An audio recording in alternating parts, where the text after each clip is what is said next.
Audio Jungle.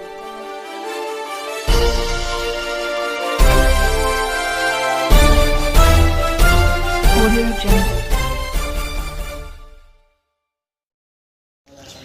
नमस्कार दोस्तों, मैं सन्नी आते न्यू इंडिया खबर से। जैसा कि हम लोग जानते हैं कि हमारा देश सनातनी धर्म का देश है और यहाँ पर साधु महात्मा लोग अपने विचारों से देश को अपने हिंदुत्व की तरफ ले जा रहे हैं और हमारा देश संस्कृति की ओर अग्रसर होता हुआ समाज में एक विश्व में एक अपना एक स्थान दिए हुए है। अध्यात्म और धर्म के प्रति आस्था रखने वाले लोग चाहते हैं कि उन्हें सुकून मिले, चैन मिले इस भागती दौड़ती ज़िंदगी से। लेकिन मेरे साथ जो शख्स देख रहे हैं आप, इनका नाम है योगेश, उनकी मम्मी और उसकी 5 साल की बेटी। ये योगेश अध्यात्म के लिए गया था एक आश्रम में, जो कि गुरुदेव मानते थे। लेकिन आज जो हालात हैं, 3-4 सालों की बात करें हम, तो ऐसे हालात हो गए हैं कि इनका जीना दूभर हो गया है। ये अपना सब कुछ गंवा चुके हैं। इनको सुकून मिलने की बजाय ये अब मतलब ऐसी बदतर ज़िंदगी जी रहे हैं। आइए इनसे जानते हैं कि आखिर मामला क्या है और कौन गुरु है, कहाँ उसका स्थान है और आप उसके संपर्क में कब से आए?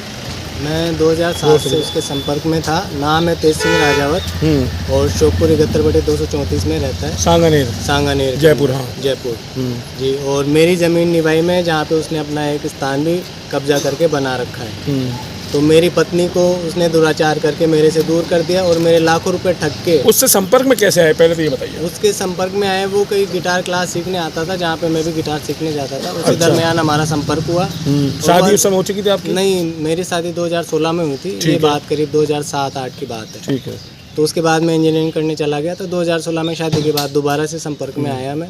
तो धीरे धीरे आर्थिक समस्या की वजह से वो मेरी पत्नी उसके संपर्क में आई और वो आर्थिक समस्या का समाधान हो, इसके लिए हमें तंत्र मंत्र करके भारत की कई सामग्रियां, मालाएं दे के और हमारे से लाखों रुपए ठगता रहा और मेरी पत्नी को अपने फेवर में करके मेरे से दूर भी कर दिया। ये बोले कि तूने किस जात में शादी कर ली, तू एक बनिए की लड़की, ऐसा करके उसने मेरे लाखों रुपए भी ठग लिए और मेरी पत्नी को भी मेरे खिलाफ। आपका जैसा आपने पहले बताया था ऑफ द रिकॉर्ड की प्रताप नगर में मकान था, उसको आप कैसे कितना क्या? वो भी एक प्लानिंग करके मेरा मकान बिकवा के, पिताजी के नाम था, उसको बिकवा दिया और वो सारा पैसा उसने अपने पास में काबिज कर लिया। अच्छा, अपने भाई के थ्रू। तो पत्नी जब आपके साथ थी तो क्या इंसिस्ट करती थी कि आश्रम के लिए जाने के लिए? हाँ, वो इंसिस्ट करती थी, मैं मना करता था, वो अकेले भी चली जाती। कुछ आपके पैसे आते थे तो वो कहाँ रखवाती थी? वो उसके घर पे ही रखवाती थी। मेरी प्रॉपर्टी के कागजात, मेरे कई सारे वैल्यूएबल डॉक्यूमेंट्स, मेरी ज़मीन की एक रजिस्ट्री। तो आपको कब शक हुआ कि पत्नी अब मेरे से दूर उसके 2018 से मेरे को ये बोलती थी कि मैंने तो आजीवन संन्यास ले लिया है। अच्छा। लेकिन धीरे धीरे उनकी एक्टिविटी, बातचीत, जैसे तेज सिंह का फ़ोन आता था वो अलग कमरे में चली जाती थी, कमरा बंद करके बात। उसके बाद आपके संबंध किसी प्रकार के नहीं रहे? किसी प्रकार के हमारे कोई पति पत्नी जैसे संबंध नहीं थे। अच्छा, आज क्या स्थिति है आपकी? किधर भाग रहे हो आप, कहाँ रहे हो, छुपे हुए हो? हम बिल्कुल छुप के रह रहे हैं, क्योंकि तेज सिंह और उसके पूरे परिवार से मेरे को जान का खतरा है और जो लोग भी मेरा साथ दे रहे हैं वो उनको भी निरंतर डर। इस बाबत कोई एफआईआर दर्ज कराई आपने? जी हाँ, मैंने 6 अक्टूबर 2022 को एफआईआर दर्ज करवा दी सांगानेर थाने के अंदर। अच्छा, अब क्या रवैया पुलिस का? वहाँ पुलिस का रवैया तेज सिंह के फेवर में ही है। मेरे पक्ष में उनके कोई भी कार्रवाई नहीं चल रही, जबकि मैं सारे सबूत उनको दे चुका हूँ। देखा आपने अध्यात्म गुरु ने किस तरह एक परिवार को अपने वश में लेकर उसको उसकी जीना दुभर कर दिया। ऐसे कई लोग होंगे? जी, कई लोग हैं ऐसे, 200-250 लोग हैं। उसकी पत्रिका कई राज्यों में जाती है और कई तरह वो लोगों को, लड़कियों को इसी नाम से बहलाता फुसलाता है। और कई शादीशुदा लड़कियां या औरतें जिनका जीवन, दाम्पत्य जीवन में विवाद होता है, तो वो बोलता है कि उनमें से कुछ लोग आपके संपर्क में होंगे ना इस तरह की बातें करते होंगे? बिल्कुल मेरे संपर्क में है।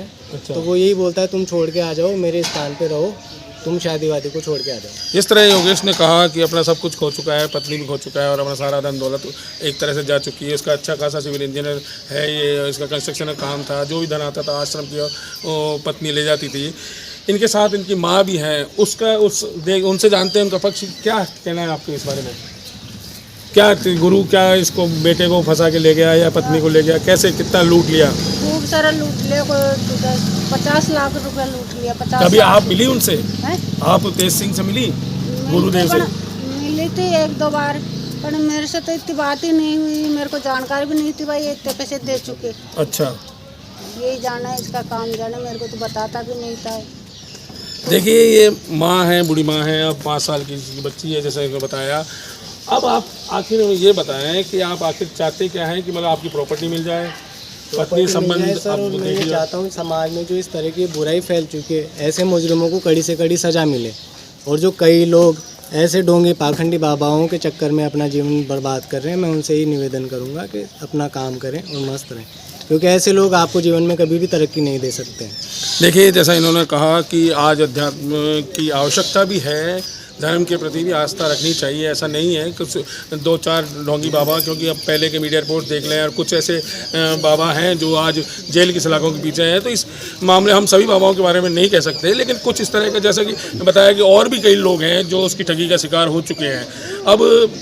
अब इसमें कितनी सच्चाई है, क्या है, ये पुलिस का काम है, लेकिन इसको मतलब दरकिनार नहीं करना चाहिए। इस मामले को सिर्फ प्रॉपर्टी से जोड़ के नहीं है, ये एक धर्म प्रॉपर्टी ठीक है, आज हाथ का मैल है, पैसा तो आ जाएगा, मेहनत कर लेगा दोबारा ये, लेकिन इस तरह के जो वश में लेकर जो ठगी की जा रही है बाबाओं द्वारा, और इतने अनुयायी लोगों को जो कि मतलब बाबा अपने मतलब अध्यात्म का खौफ दिखाकर, और ये भी तक सुनने को मिला है, योगेश ने बताया था हमें कि 3 मिनट में वो मारने की शक्ति रखता है। तो इस खौफ में भी ये, अब आपने खुद ने सुना इनके मुंह से कि ये मतलब घर बाहर छोड़ के छुप के रह रहा है, क्योंकि इसको अब जिन लोगों के नाम बताए उसने, उनसे जान का खतरा है। और हम तो यही चाहेंगे पुलिस से भी और आला अफसरों से, प्रशासन से, कि इस मामले में एक बार वहाँ पे दबिश दी जाए। और ऐसे कई लोग हैं जो कि डर के मारे, लेकिन हो सकता है कि योगेश की जो सामने आया है उसके बाद वो लोग सामने आएँ और ये बताएं कि इसकी सच्चाई को, जिससे कम से कम आने वाली जो पीढ़ी है